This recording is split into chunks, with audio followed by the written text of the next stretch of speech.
Meus irmãos, a paz do Senhor Jesus, eu quero trazer uma mensagem de edificação para a sua vida hoje. No Evangelho de Jesus Cristo, segundo escreveu João, no capítulo 3, versículo de número 16.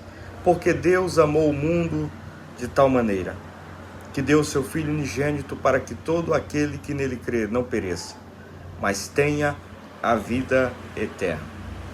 Esse texto é considerado a miniatura da Bíblia. Ele encerra a essência do Evangelho.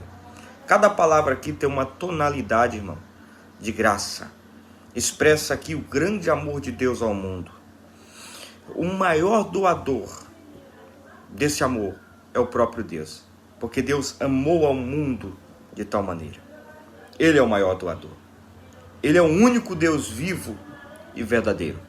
Ele é o único autoexistente, infinito, imenso, eterno, imutável, onisciente, onipresente, onipotente, transcendente, soberano.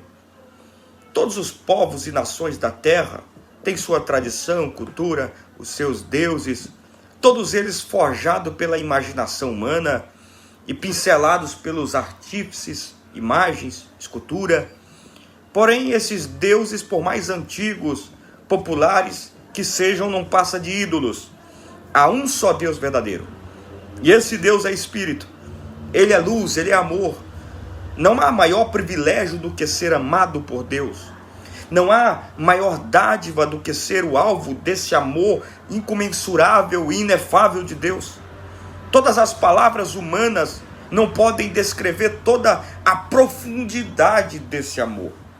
A própria poesia é pobre demais para enaltecer os atributos desse grande Deus.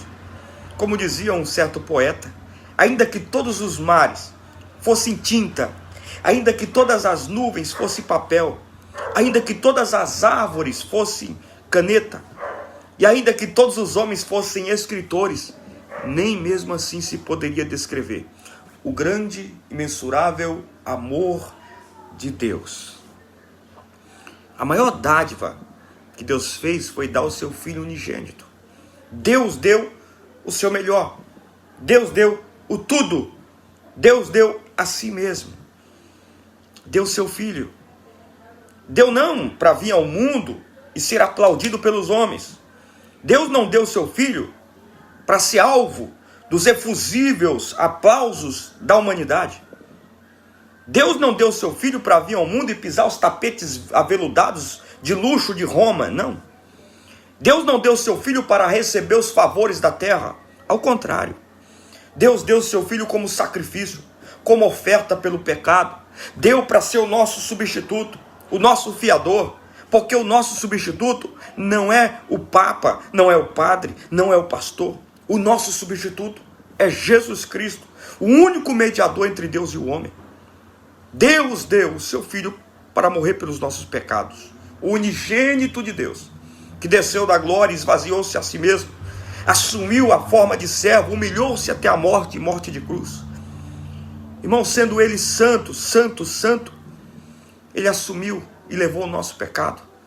Sendo ele bendito eternamente, se fez cordeiro para tornar-nos bendito. Ele imaculado, sem pecado, carregou sobre o seu corpo, no madeiro, os nossos pecados. Ele, sendo o autor da vida, morreu na cruz para nos salvar. Que sublime graça e amor e dádiva bendita. E o maior necessitado é o mundo. Deus amou o mundo. O amor de Deus por nós é abundante, merecido, comprovado. E o que é admirado, irmão, não é que Deus amou ao mundo por ele ser tão grande, mas por ser tão miserável, tão pecador o mundo, Deus amou ele. Isso é admirável. A causa do amor de Deus por nós não está em nós, mas nele mesmo. Ele nos amou quando éramos fracos, ímpios, pecadores, inimigos, ovelhas negras. Ele nos deu vida e nos fez assentar com Cristo nas regiões celestiais. Nos transportou das trevas para a maravilhosa luz. Éramos escravos da carne, do mundo, do diabo. E ele prova o seu amor para conosco pelo fato de Cristo Jesus ter morrido por nós, sendo nós ainda pecadores. Se Deus não nos tivesse amado, estaríamos arruinados para sempre. Se Ele nos tivesse abandonado, não tivesse enviado o seu Filho, estaríamos perdidos. Tudo isso tinha um propósito. Qual propósito? Para que todo aquele que nele crê não pereça, mas tenha a vida eterna. O propósito de Deus em amar-nos é a nossa salvação. O propósito é claro. Há pela frente duas possibilidades para o homem: perdição eterna ou vida eterna. Aquele que crê em Jesus tem a vida. Já passou da morte para a vida. Aquele, porém, que se mantém rebelde contra Jesus, não verá a vida e não terá como escapar da ira vindoura. O céu é um estado e um lugar de bem-aventurança eterna. Para quê? Para todos aqueles que creem no Senhor Jesus. O inferno é um estado, um local de tormento eterno, preparado para o diabo e seus anjos. Se agora mesmo você crê em Jesus, você não perece, mas tem a vida eterna. Deus te abençoe em Cristo Jesus.